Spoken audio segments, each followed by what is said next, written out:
Hello friends, स्वागत है आप लोगों का। तो बहुत से लोग हमसे पूछते हैं, कमेंट करते हैं या फिर उन लोगों के माइंड में ये कन्फ्यूज़न रहता है एक्चुअली, जो भी डेवलपर बनना चाहते हैं या सीखना चाहते हैं, जिन्हें पता है, जो इस लेवल को क्रॉस कर चुके हैं, तो उनके लिए बहुत अच्छी बात है। लेकिन जो ये लेवल तक नहीं पहुँचे हैं, उनके लिए ये एक बड़ा सा कन्फ्यूज़न रहता है कि एक्चुअली एपीआई क्या होता है, एपीआईज़ का क्या काम होता है एक मोबाइल एप्लीकेशन के अंदर।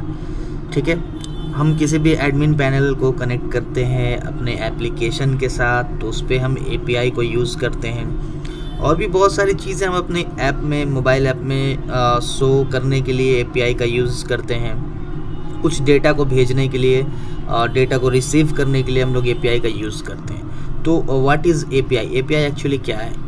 तो एपीआई का फुल फॉर्म है एप्लीकेशन प्रोग्रामिंग इंटरफेस। ठीक है, तो अब ये कैसे वर्क करता है? तो एपीआई वर्क करता है जैसे कि मैं आपको यहाँ पे दिखाता हूँ। एक पेंट खोल लेता हूँ। ठीक है, वैसे मेरा यहाँ पे राइटिंग कुछ खास अच्छा है नहीं। तो जैसे कि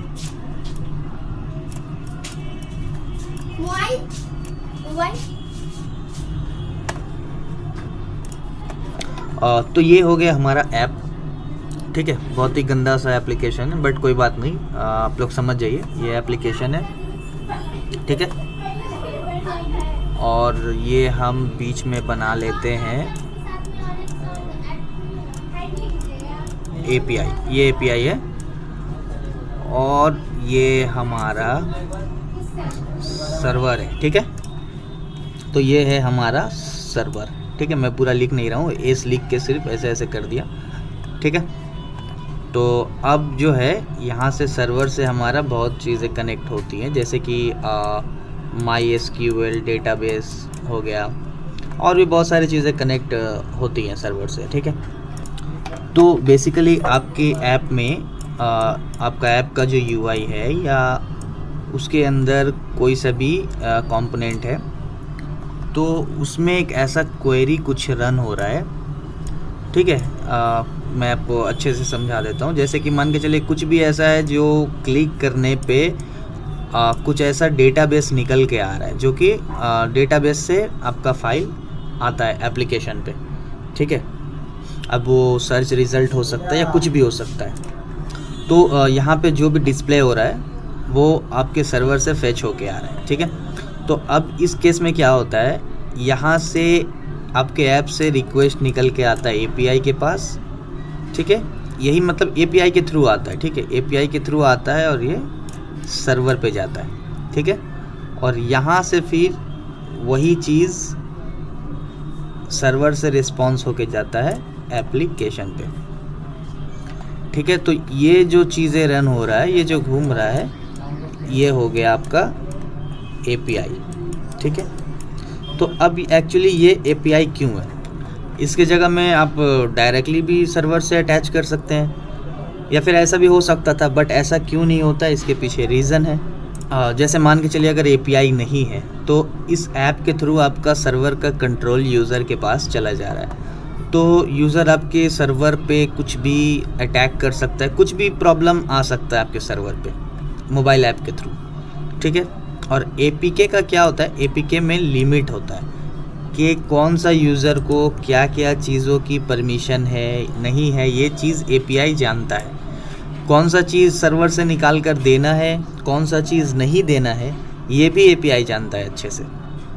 ठीक है, तो उसी हिसाब से आपका एपीआई बनता है, उसी हिसाब से एपीआई यूज़ होता है। जैसे मैंने एक वीडियो बनाया था रीस्किन वाला। ठीक है, जिसमें हम लोग एपीआई कॉलिंग पैकेज के अंदर जाकर कुछ यूआरएल्स को ऐड किए हैं एज एपीआई। ठीक है, वो यूआरएल जो है एपीआई को ऐड किए हैं ताकि वो चीज़ एप्लीकेशन पर शो हो। जब भी वो बटन पे जो उसका ऑप्शन है, ठीक है, उस ऑप्शन पे जाकर क्लिक करने से वो पर्टिकुलर पेज शो होगा। ठीक है, तो मान के चलिए हम अगर ऐसा सिस्टम करते हैं, जैसे ये फैंटेसी क्रिकेट वाला, तो सिस्टम में बिना लॉगिन का ये ऐप ओपन ही नहीं होता है। ठीक है, बट कुछ ऐसा एप्लीकेशन भी है जिससे मान के चलिए विदाउट लॉगिन भी यूज़र उसको यूज़ कर सकता है। ठीक है। विदाउट लॉगिन भी यूज़र यूज़ कर सकता है, ठीक है। ये आप समझ लीजिए, ये लॉग्ड इन यूज़र है और ये W वाला जो है ये विदाउट लॉगिन यानी गेस्ट है, ठीक है। तो आपका जो रजिस्टर्ड यूज़र है यानी जो लॉगिन हुआ है उसके लिए जो है फंक्शनैलिटी अलग होती है, और विदाउट लॉगिन जो गेस्ट अकाउंट पे होता है उसके लिए अलग होती है। तो आप मान के चलिए API है, उसका एक्सेस गेस्ट को नहीं है, लॉग्ड इन यूज़र को है।